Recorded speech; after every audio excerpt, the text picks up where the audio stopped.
pourquoi diable est-on allé se battre en Norvège? Eh bien, avant tout, parce que l'Allemagne dépendait des importations extérieures pour la bonne marche de son économie.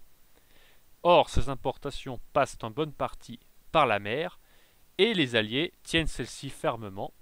La Royal Navy est un ennemi avec lequel il faut compter. Comme durant la Première Guerre mondiale, les Alliés mettent d'ailleurs en place un blocus maritime, et d'ailleurs de manière beaucoup plus rapide que lors de 14-18. Par exemple, ils mouillent des mines dans la mer du Nord et décident d'occuper le port norvégien de Narvik, qui est situé au nord du pays. Pourquoi Narvik? La ville était en fait le débouché hivernal du fameux minerai de fer suédois. La Suède produit alors du minerai de fer de qualité qu'elle vend dans toute l'Europe. Il vient des mines de Kiruna par exemple. Vendu dans toute l'Europe, dont en Allemagne, qui en a grandement besoin. Notamment parce que le fer rentre dans la composition de l'acier, qui est un métal utilisé dans l'art militaire pour énormément de choses. Or, en hiver, le golfe de Bothnie, c'est-à-dire la Baltique, par où passe le produit en question. Donc en hiver, ce golfe est gelé. Impossible de faire passer le fer par là. Par voie de terre également, ça serait trop long, trop aléatoire, surtout qu'il y a l'URSS, la Pologne, d'autres pays, même si la Pologne est rasée. Donc qu'est-ce qui reste? Eh bien la façade de la mer du Nord, où le Gulf Stream arrive et empêche les eaux de geler même au cœur de l'hiver, alors que nous sommes près du cercle polaire. C'est d'ailleurs de cette caractéristique géographique qui fait que les Américains ont pu envoyer par le nord de l'aide à l'URSS, la fameuse loi Prébaille, durant toute la guerre, jusqu'en mer Blanche. Et c'est là qu'on voit que géographie et histoire sont liées et qu'il est impossible de parler de l'une en ignorant totalement l'autre. Fermons la parenthèse. Donc si l'on coupe la route du fer à Narvik, on empêche l'Allemagne d'avoir du fer, donc de l'acier. L'Allemagne n'entend pas rester inactive et elle profite du prétexte, elle se sert du prétexte du minage des eaux par les Alliés pour lancer une opération offensive. C'est l'opération Weserübung qui se traduit en actes par l'occupation militaire du Danemark et de la Norvège. Le Danemark capitule en quelques heures sans combattre le 9 avril 1940 et la Norvège voit déferler sur elle des troupes allemandes par voie de mer et par voie des airs. Par voie des airs, en effet, les Allemands n'étaient pas inconnus en la matière. En 1936, ils avaient prêté des avions Junkers, des avions de transport, les Ju-52, à Franco.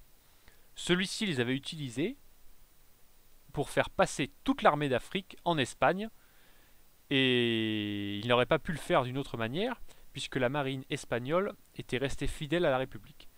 Sans armée d'Afrique, il n'aurait certainement pas pu gagner la guerre.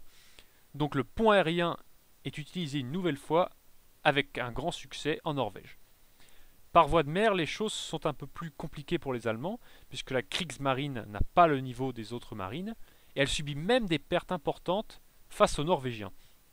Puisque ceux-ci, s'ils ont une armée qui est assez faible, ça résulte à la fois des choix politiques et de la démographie du pays, et bien, sont tout de même défendus.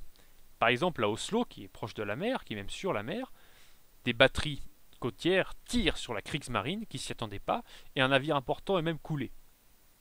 Donc malgré tous ces problèmes, la Kriegsmarine parvient tout de même à faire son travail, et les principaux ports du pays sont occupés très rapidement. Les marines alliées sont inquiètes, et dans les premiers accrochages avec les Allemands, elles se rendent compte qu'elles manquent de DCA, et que leur couverture aérienne est trop faible, et à un moment où la Luftwaffe est une force d'importance, c'est une carence qui est tout de même grave. Et c'est là qu'on se rend compte qu'un avion mis sur un porte-avions peut justement protéger une flotte. Et donc on commence à comprendre que le porte-avions est un navire qui a de l'avenir justement. Des troupes sont tout de même envoyées par les Alliés, mais dans la plus grande confusion.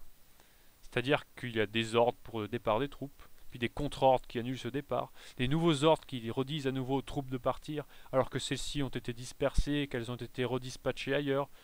D'autres sont envoyés avec leur matériel à part, ils partent sur d'autres navires, ils arrivent dans d'autres ports. On se rend compte que les ports norvégiens n'ont pas une capacité assez importante pour accueillir de grands navires de débarquement. Par exemple, le général Bétoir, qu'on a déjà croisé, eh bien, il affirme que ces chasseurs alpins n'avaient pas de fixation pour leur ski. Des chasseurs alpins sans matériel de chasseurs alpins, c'est un peu un problème. Malgré ça, plusieurs actions sont menées, notamment au centre du pays, à Namsos. En fait, le seul succès, parce qu'il faut aussi savoir que la coordination avec les Norvégiens est très mauvaise. Les Français ne parlent pas norvégien, les Norvégiens ne parlent pas français, ils ne parlent pas non plus anglais, les Anglais ne parlent ni français ni norvégien, et les Français ne parlent pas non plus l'anglais. Bref, chacun mène sa guerre dans son coin, et le désordre est le plus total. Le seul succès, tout de même, vient de la prise de la fameuse ville de Narvik. Les Allemands y avaient débarqué, mais ils avaient été coupés de leur communication par la perte de leurs navires, envoyés par le fond par la Royal Navy. Sur place, ils sont tout de même résistants. Ils sont commandés par le général Dietl. Dietl est un spécialiste des troupes de montagne, et il est proche du régime nazi. Et Dietl est renforcé par les marins qui ont débarqué des navires avant que ceux-ci ne se fassent détruire. Et il oppose une résistance farouche aux Alliés. Toutefois, ceux-ci sont mieux équipés cette fois, et sont aidés des Norvégiens, qui ont mené une résistance importante considérant le peu de moyens qu'ils avaient. Donc la légion qui est sur place, c'est la 13e DBLE, demi-brigade de la Légion étrangère, mène une très belle action, la ville est prise, les Allemands sont repoussés près de la frontière suédoise, donc si on les avait amenés jusqu'à la frontière suédoise, ils auraient dû la passer, la Suède étant neutre, ils y auraient été internés jusqu'à la fin de la guerre normalement.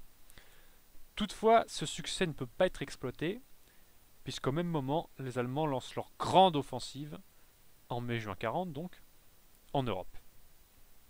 Donc toutes les troupes sont rembarquées dans la hâte, en laissant les Norvégiens à leur triste sort.